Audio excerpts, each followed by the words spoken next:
risks, what do you do? How do you think about that? That's not a problem that you face very often in central banking or in the economy.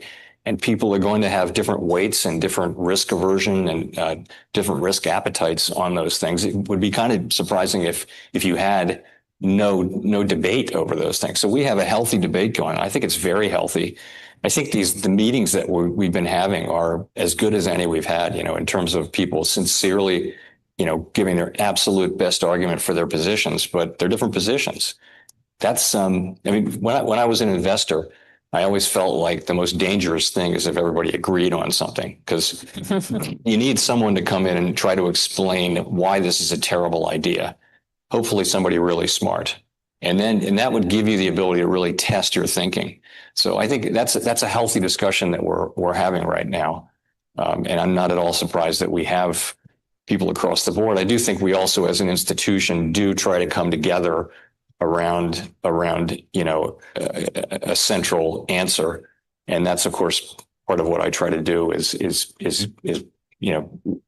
find an answer that will attract as much support as possible. Absolutely.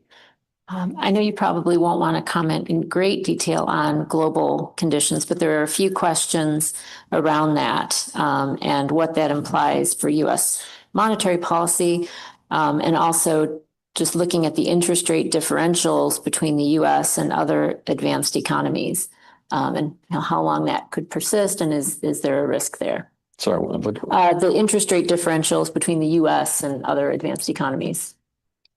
Yeah, we set interest rates according to, the place where our economy is domestically, taking into account the international aspects of our economy.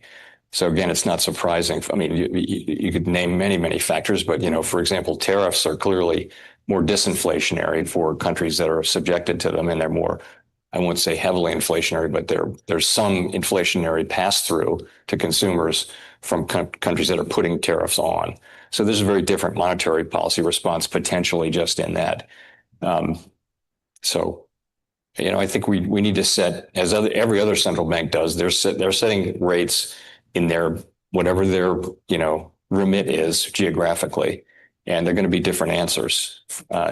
It's not unusual.